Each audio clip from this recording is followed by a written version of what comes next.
Hi friends, fish fry ఎలా తయారు చేసుకోవాలో చూద్దాం. ఈరోజు ఫస్ట్గా మనం ఫిష్ అనేది శుభ్రంగా కడుక్కొని తీసుకోవాలి.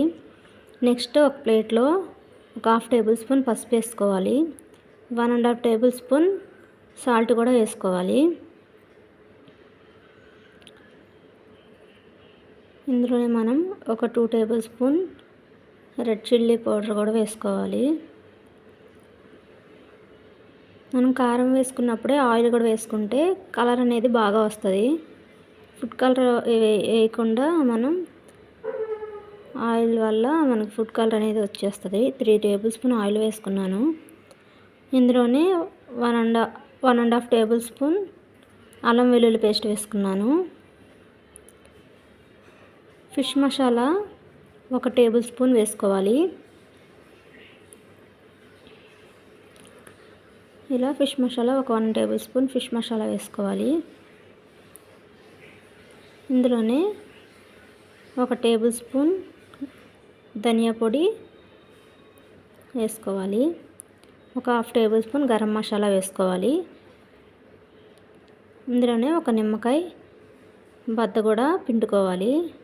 ఇలా పిండుకొని బాగా కలుపుకొని మనం ఫిష్కి అనేది పట్టించేసేయాలి. పట్టించేసుకున్న తర్వాత ఇలా బాగా మిక్స్ చేసుకొని ఫిష్ ముక్కలకి పట్టించేసుకొని మనం ఒక నైట్ మొత్తం ఫ్రిడ్జ్లో పెట్టుకుంటే ముక్కలకి అనేది మసాలా బాగా పట్టి మనం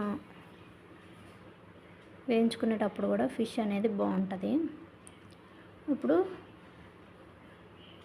మనం కలిపి పెట్టుకున్న మసాలా అనేది ఫిషెస్కి పట్టించేసుకోవాలి.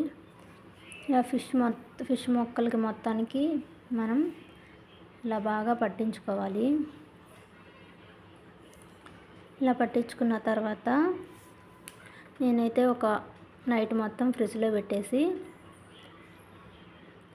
నెక్స్ట్ డే ఫ్రై చేశాను. ఇలా మొత్తం ఫిష్ ముక్కలకి మొత్తం మసాలాని పట్టించేసి డీప్ ఫ్రిడ్జ్లో ఒక నైట్ ఉంచుకున్నాను. నెక్స్ట్ డే ఆయిల్ హీట్ ఎక్కిన తర్వాత ఫిష్ ముక్కల్ని మనం ఇలా డీప్ ఫ్రై చేసుకుంటే వీటిని మీడియం ఫ్లేమ్లో మనం రెడ్ కలర్ వచ్చేదాకా ఇలా వేయించుకోవాలి. ఇలా వచ్చిన తర్వాత సెకండ్ సైడ్ కూడా బాగా కాల్చుకొని తీసేసాను. చూడండి ఎంత బాగా వచ్చినాయో. నచ్చితే ట్రై చేయండి, లైక్ చేసి షేర్ చేయండి, సబ్స్క్రైబ్ చేసుకోండి.